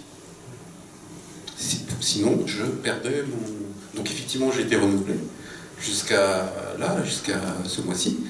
Et là, je viens d'apprendre que c'était terminé puisque j'étais en CDI et que je ne pouvais prétendre à plus rien puisque j'étais en CDI. Je n'étais pas dans un principe. Sauf qu'à l'origine, vous avez quand même tout un discours de Pôle emploi qui oblige les gens,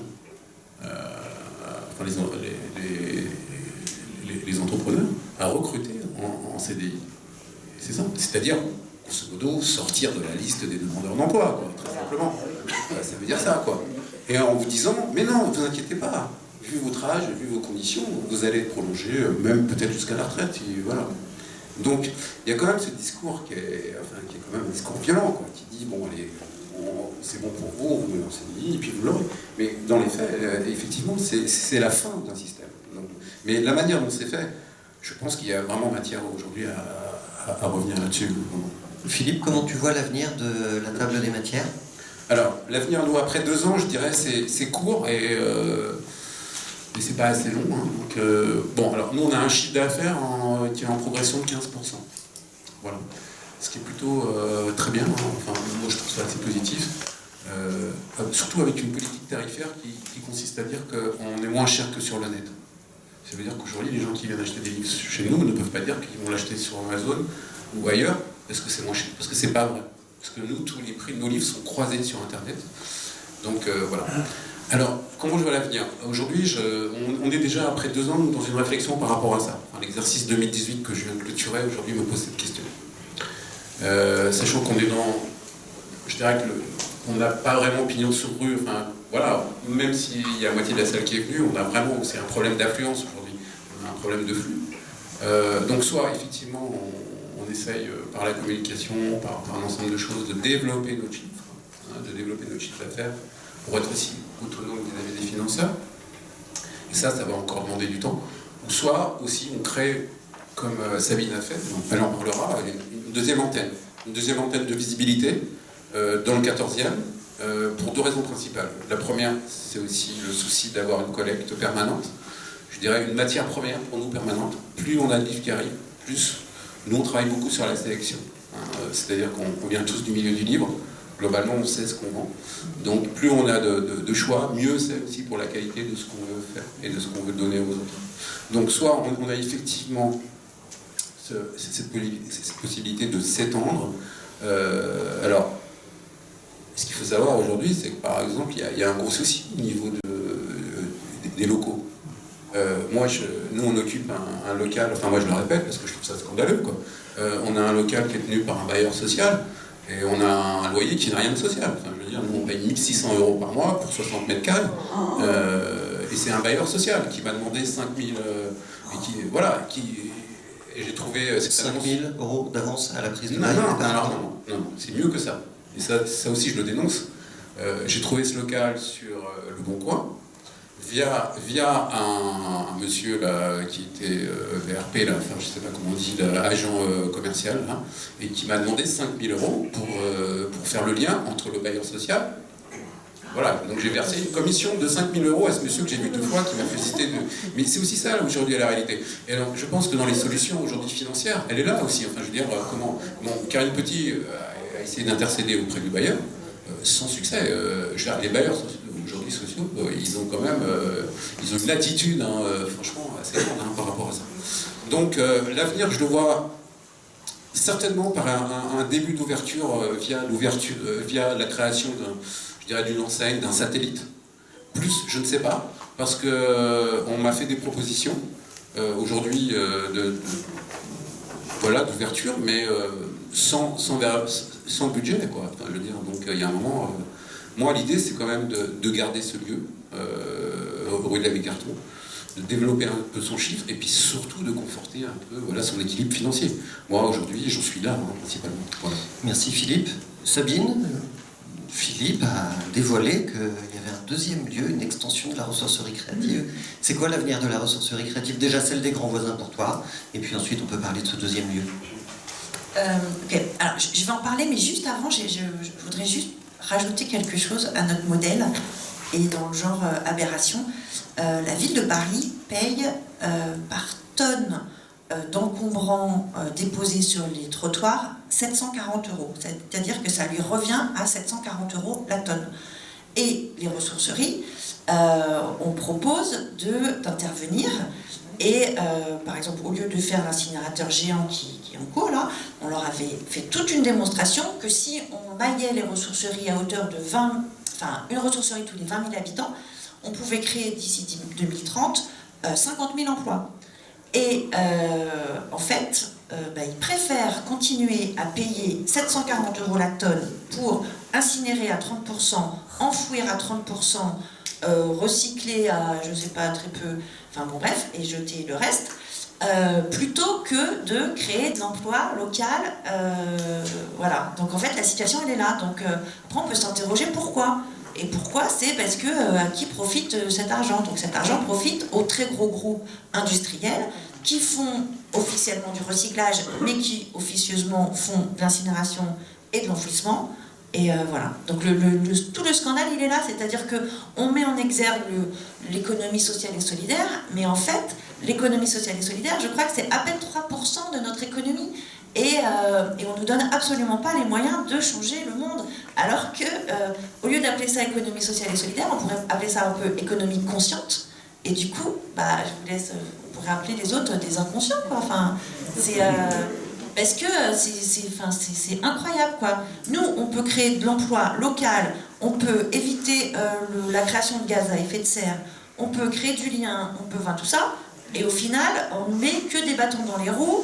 Et on nous monte du doigt en nous disant ils ont des subventions, mais c'est même pas vrai. Et voilà. Alors on avait dit la semaine dernière que l'ESS c'était 10% de l'économie, mais voilà, ça reste quand même pas beaucoup, il reste 90% de... En tous les cas, le réemploi c'est même pas 5% de la gestion des déchets, même pas 5%. Alors l'avenir de la ressourcerie. Alors c'est pareil, l'avenir de la ressourcerie c'est un peu vague, dans le sens où le lieu où nous sommes, donc les grands voisins, évolue en écoquartier, qu'on a commencé des pourparlers pour pouvoir être sur le futur écoquartier, donc on a de bons espoirs, sauf que on m'a demandé de faire un dossier, mais on m'a demandé de faire un dossier sans le nom de la ressourcerie créative. Donc en fait, j'ai créé un boulevard pour créer une ressourcerie sur le futur site de l'écoquartier, mais je ne suis même pas sûre que ce soit la ressourcerie créative qui aura ce merveilleux lieu. C'est un dossier de candidature pour rester, c'est ça? C'est un dossier où on m'a demandé de créer un cahier des charges d'une ressourcerie, les contraintes en fait d'une ressourcerie sur cet écoquartier. En gros, on te donne la chance de peut-être pouvoir rester là. Oui, j'espère que j'ai pas fait tout ça pour rien. Mais en revanche, je ne sais pas si effectivement c'est possible, je ne sais pas quel loyer on va me demander. Voilà, et puis je ne sais pas quand est-ce qu'on va me dire que c'est bon. Et puis surtout, je ne sais pas non plus s'il y aura ou pas interruption entre l'ouverture du nouveau lieu dans le nouvel écoquartier et la fermeture de la ressourcerie actuelle. Parce que la dernière réunion officielle de Paris-Batignolles, c'était 2 ans de fermeture. Paris-Batignolles, c'est 2 ans de l'aménageur du site. fermeture.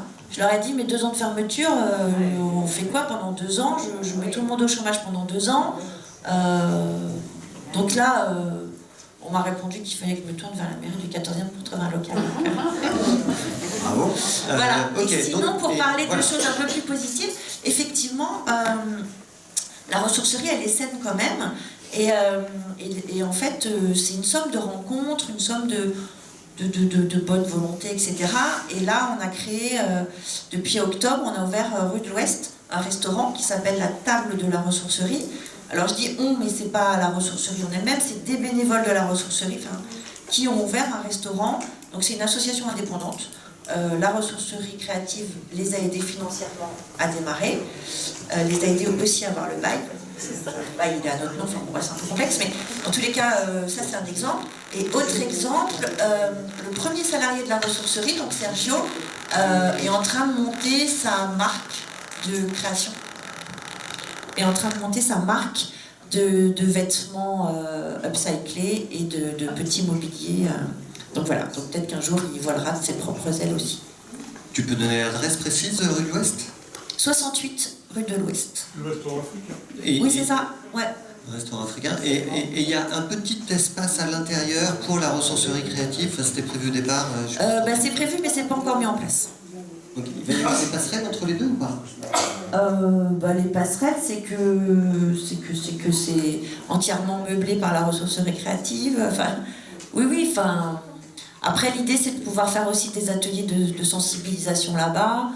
Voilà. Mathieu, c'est quoi l'avenir de Biocycle? Alors, bonne question. Je vais répondre à l'avenir que je souhaite pour Biocycle en tout cas. On verra si c'est celui qui se déroulera. On a déjà un peu la même problématique que Sabine du fait d'être sur les grands voisins, et donc aujourd'hui jusqu'à mai 2020 normalement. Donc il va falloir qu'on trouve un nouveau lieu pour nos bureaux, mais aussi pour stocker nos vélos triporteurs, et idéalement dans le coin, puisque toutes nos collectes seront construites autour de ce point de départ et d'arrivée, donc si on va trop loin, ça va être compliqué. Donc ça c'est pour les problématiques de locaux.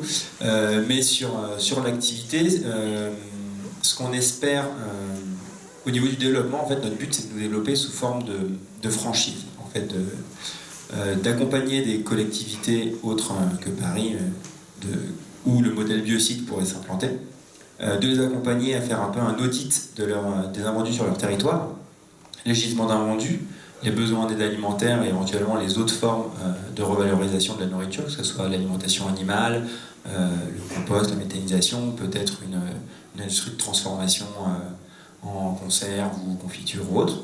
En tout cas, essayer de voir tout ce qui peut se faire sur le territoire, et ensuite de voir quel lien pourrait être fait entre les gisements d'invendus et ces moyens de revalorisation, et si c'est pertinent, de mettre en place un biocycle local qui serait indépendant de nous, mais qui fonctionnerait localement avec des acteurs locaux, un porteur de projet local, et qui du coup ferait le lien entre gisement et besoins sur place. Puisque notre but c'est de nous développer sous forme tout en restant local en fait. On n'a pas vocation à devenir Biocycle international et à gérer 30 000 vélos triporteurs dans le monde. Le but c'est que ça soit indépendant, parce qu'à chaque fois on veut rester local, on veut créer du lien, on veut... Chaque territoire est différent, et pour nous c'est les locaux, les habitants qui sauront le mieux faire le lien. Donc ça c'est un peu notre piste de développement. Aujourd'hui on a commencé en accompagnant la ville d'Ermont dans le Val d'Oise. Et donc là justement on est en train de rencontrer un peu tous les acteurs locaux pour voir ce qu'il est possible de faire. Il y a déjà des choses qui sont en train d'être faites, comment on peut les améliorer. C'est très intéressant de voir les différentes pratiques qui peuvent être faites en fonction des différents commerces, et voilà, comment améliorer tout ça pour peut-être avoir un biocycle local à Ermont. Donc du coup c'est pareil, pas forcément beaucoup de création d'emplois au sein du biocycle d'aujourd'hui, mais chez les franchisés, là il y a du déploiement possible, et il s'appellerait toujours biocycle, les franchisés? Ouais, ça serait. C'est vrai que le modèle n'est pas encore tout à fait clair, parce que ça va être un peu. Ça va encore une fois dépendre du territoire. Est-ce que finalement c'est la mairie qui décide d'internaliser ça, et ça n'a peut-être pas beaucoup de chance de s'appeler biocycle dans ce cas-là? Est-ce que c'est une autre association qui prend l'activité? Est-ce que c'est une franchise? C'est savoir. On va voir ce qui peut être fait en fonction des financements disponibles sur place, etc., pour que ça tourne. Dans notre tête, ça serait effectivement une petite franchise biocycle, mais on n'est pas fermé. Est-ce que le but c'est avant tout de multiplier notre action? Si c'est avec un autre nom que le nôtre, c'est pas si grave. Merci Mathieu. On passe le micro à Thomas, puis après c'est vos questions. Thomas, l'avenir du Moulin à Café, ça se présage comment? Au Moulin à Café, donc on va continuer nos activités qu'on fait depuis 13 ans et on va surtout procéder à des travaux de rénovation de la cuisine, puisque à la base le local n'était pas prévu pour accueillir de la restauration. Et au vu de l'affluence qui est quand même assez croissante dans notre café, il y a besoin justement de mettre à jour certains matériels et ça représente quand même une grosse somme. Donc on va sûrement devoir fermer une petite semaine pour procéder à tous les travaux de la cuisine et aussi de la salle, puisqu'on voudrait améliorer l'accueil en fait, des usagers et les conditions de travail aussi des personnes en cuisine. Donc et oui, et j'y viens. Et donc ça c'est pour le côté interne. Et on va surtout avoir une belle et jolie terrasse sur la place de la Garenne, dans une perspective justement de dynamiser cette place, de la rendre un peu plus jolie, même si elle est déjà un petit peu, mais encore plus jolie du moins. Et ça s'inscrit aussi dans la volonté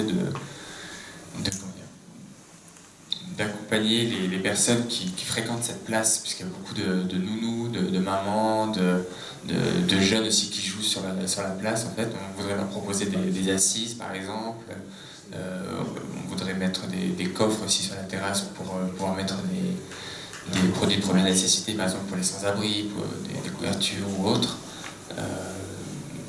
On imagine aussi une boîte à livres. Enfin, on va essayer de faire profiter aux usagers et surtout aux personnes qui fréquentent la place de la Garenne ou qui la traversent, pour leur donner aussi l'habitude de la traverser, peut-être. Et alors, les gens qui connaissent le Moulin à Café savent qu'il y a déjà une terrasse. C'est quoi la différence avec la terrasse de demain? Ce serait une terrasse matérialisée en bois donc, et semi-couverte aussi. Donc, Eh bien, je vous propose de vous passer le micro pour que vous puissiez poser vos questions à nos 4 intervenants. Qui souhaite commencer alors au fond?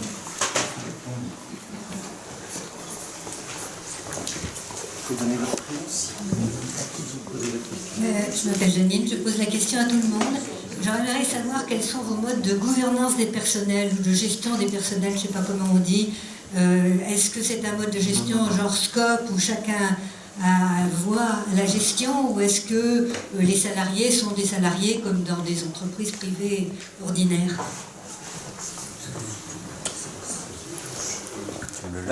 Je vous propose de prendre une deuxième et peut-être une troisième question, comme ça permet de faire un tour plus rapide des questions qui se posent.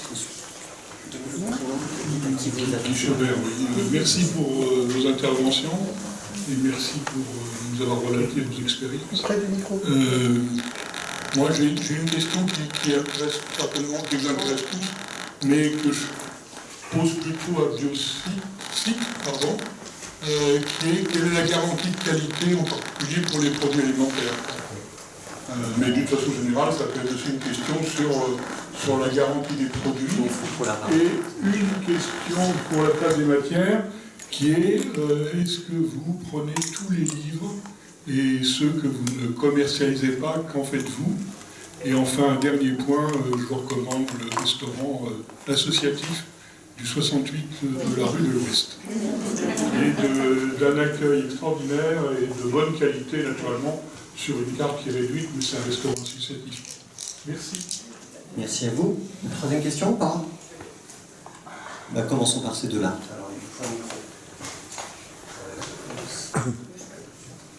Au niveau de la gouvernance, en fait, donc nous on est 8 salariés.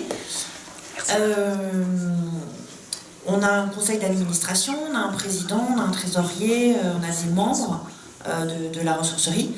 On n'arrive pas encore à faire travailler tout ce monde-là ensemble. Idéalement, au départ, mon projet, je voulais en faire une scope. Et rapidement, les gens qui me conseillaient m'ont dit « Mais est-ce que tous tes salariés, ils ont envie de rester le soir, se faire des réunions pour savoir où on investit, comment on dépense les sous, etc. » Et en fait, non. Ils n'ont pas envie. Donc ils ont envie de rentrer le soir chez eux et de ne pas faire des réunions à n'en plus finir. Donc notre modèle, il est un modèle où il y a une équipe d'élus, donc le président, et puis la direction. Et en revanche, là où on essaye d'être vraiment participatif, c'est dans la gestion au quotidien de notre travail, où tout au départ j'avais imaginé, parce qu'on était deux, enfin bon bref, un truc un peu plus hiérarchique, et au final on a essayé de supprimer la hiérarchie au niveau de la ressourcerie et de mettre chacun responsable d'un secteur. Donc en fait, soit on dit qu'il n'y a pas de chef, soit on dit que tout le monde est chef, et du coup ça permet à chacun de pouvoir mettre en avant ses initiatives et puis d'avoir une vraie plage de compétences et un champ d'action plus large. Qui d'autre répond? Mathieu. Alors sur la première question, effectivement sur les... Donc moi je suis à la fois salarié et coordinateur de l'association. Du coup c'est vrai que c'est un peu moi qui vais manager toutes les activités de l'association et prévoir un peu le futur.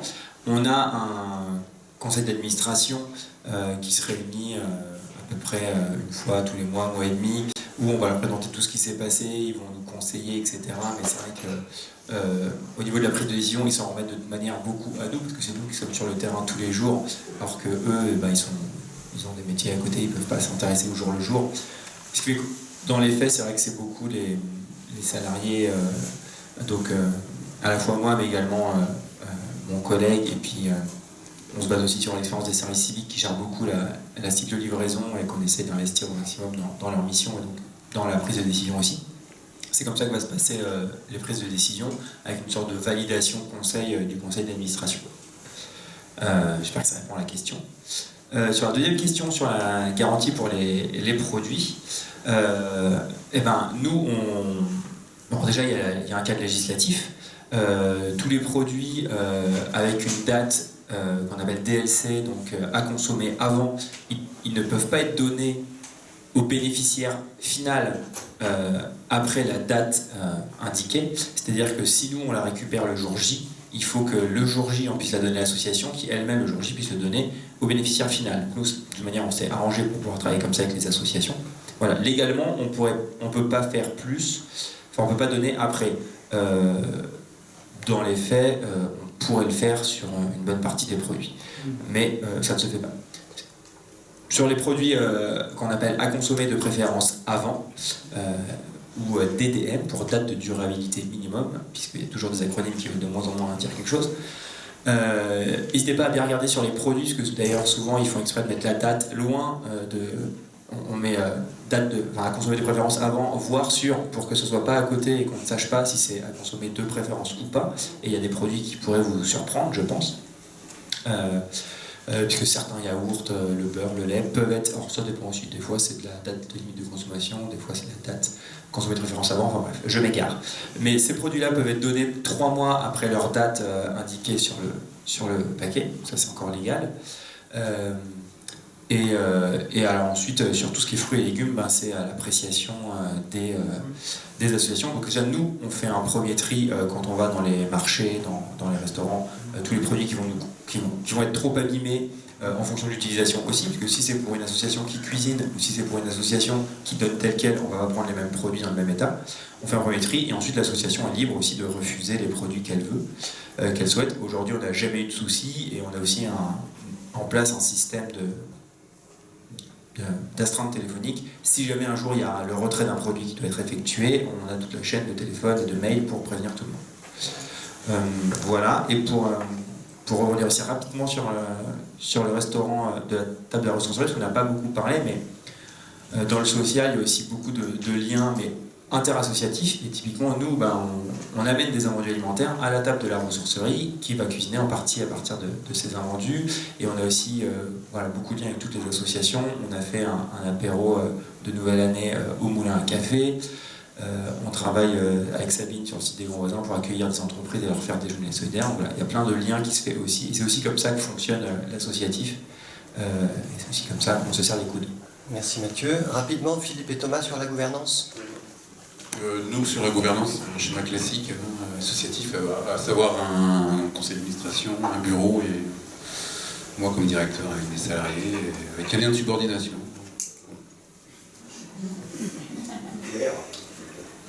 Au Moulin Café, ben, c'est pareil, un conseil d'administration, un bureau. Et moi, je suis salarié, je suis le coordinateur, mais j'assiste à chacun des conseils d'administration pour faire un retour justement aux salariés. Donc, il y a beaucoup de communication entre les salariés et les membres du CA. Les membres du CA qui sont là au quotidien aussi, puisqu'ils interviennent au quotidien justement dans les actions du Moulin Café. Et une fois par an, une assemblée générale pour tenir au courant les adhérents. Et, voilà. Sachant qu'on est toujours assez à l'écoute aussi des bénévoles et des adhérents. Donc voilà, c'est assez transparent finalement. Une autre question. Ah, pardon. Concernant les livres que nous collectons, on a établi une liste de livres qui se trouvent sur le site, www.latablesmatières.org, à savoir, donc ça peut être par exemple livres scolaires, les revues, les encyclopédies, enfin, tout ça. Voilà, donc ça, il y a déjà toute une typologie de produits qu'on ne peut pas prendre. Ensuite, subjectivement, les livres qui sont en mauvais état, aussi, on ne les prend pas. Dans la mesure du possible, et en fonction de notre réserve, quand les gens viennent, on essaie de prendre un maximum de livres, même si on ne les met pas en vente. Là où il peut y avoir aujourd'hui des bémols, c'est qu'il y a des gens qui confondent ressourcerie avec déchetterie. Voilà. Ce qu'on voit pas, enfin, ce que vous ne voyez pas, et nous ce qu'on vit au quotidien, c'est que le travail libraire, c'est aussi un travail physique, qui consiste à manipuler des kilos, des tonnes, je dirais des tonnes. Chaque mois, on donne à Emmaüs, maintenant, ça doit être 5 ou 6 tonnes, je crois, à peu près, qui passent. Emmaüs passe tous les 15 jours, et ça part dans leur hangar du 19e. C'est soit revendu à la tonne, soit c'est réinvesti dans leur librairie. Voilà ce qu'on fait. Donc voilà aujourd'hui donc on ne peut pas tout prendre pour des raisons très très pratiques, hein, parce qu'on n'a pas de place, quoi. Et donc ce qui posait la question du devenir, est-ce qu'on ouvre une entité beaucoup plus grande, mais aussi qui n'aura plus du tout le même esprit que ce qu'on est en train de faire. Voilà, ça aussi c'est une question. Alors, est-ce qu'il y a d'autres questions? Ça peut être des questions, ça peut être un débat. On peut simplement ouvrir un débat entre nous enfin, je sais pas, ça peut être sur le rôle des pouvoirs publics dans le soutien au monde associatif et à l'ESS, ça peut être sur la dimension commerciale des structures associatives, ça pose aussi des interrogations. Bonjour, moi c'était un petit peu pour faire remarquer qu'à Montrouge, le Schmilblick existe et que c'est un café solidaire et associatif formidable. Si j'ai bien compris, il a un peu pris le modèle sur le Moulin Café. Ça marche très très bien et c'est vraiment remarquable. Donc ce qui prouve que ça peut essaimer. Et bon, première chose. Deuxième chose, en allant à Montréal, puisque j'ai une fille qui habite là-bas, j'ai remarqué qu'il y avait pas mal de choses qui existent dans le coin de la restauration comme Biocycle là. Et je voulais savoir justement, vous avez sans doute observé comment il fonctionne économiquement. J'aurais voulu savoir, par exemple au Canada, comment ça, vous savez sans doute peut-être, est-ce qu'il n'y a plus de subventions, comment ça se passe? Voilà. Merci. Et il y a une autre question de l'autre côté.